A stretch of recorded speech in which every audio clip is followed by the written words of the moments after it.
Okay, let's just dive right in. You've definitely seen this bowl absolutely everywhere on your feed, right? Well, today, we're not just going to follow the recipe, we are going to deconstruct this viral hot honey beef bowl and really figure out the science behind why it's just so good. So what's the big deal here? What's the promise? It's a meal that hits that perfect sweet spot. It's something you actually want to eat, it's packed with flavor, and you can have it on your table in like 20 minutes. It's the perfect answer to that question we all dread every day: what's for dinner? So yeah, we're going to break down the science and the structure behind this 20-minute viral sensation. We're going to look at every single component to understand its specific job. So by the end of this, you won't just know how to make it, you'll get why it all works together so perfectly.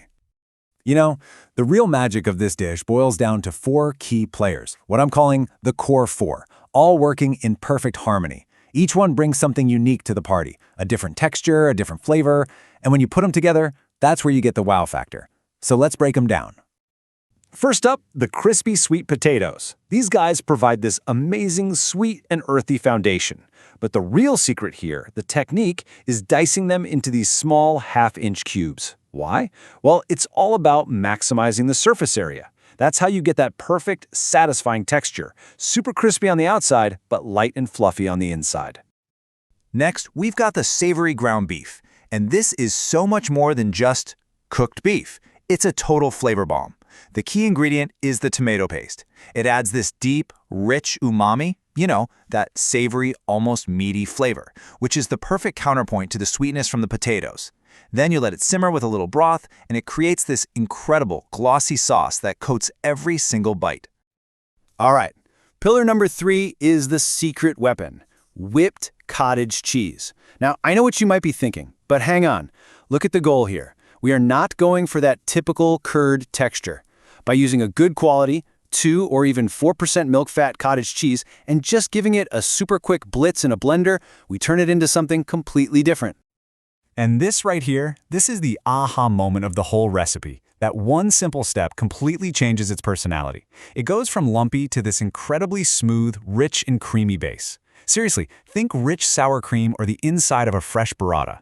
This creates the cool, tangy foundation that the entire dish is built on. It is absolutely essential. And finally, the last piece of this amazing puzzle, the hot honey. But it's not just honey with some chili flakes thrown in, no.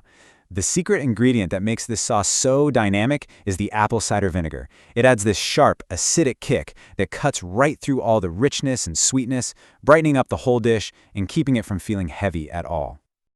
Okay, so we've got our 4 pillars. We know why they all work so well together. Now for the really fun part. Let's walk through exactly how to bring them all together to create the final bowl. When it comes to your potatoes, you've got a couple of great options. But there's one clear winner if you're chasing that perfect texture. The air fryer is definitely recommended because it gets you the absolute crispiest potatoes in just 12 to 15 minutes. The oven is great too, don't get me wrong. It just takes a little longer and they won't be quite as crunchy. So the choice is totally yours.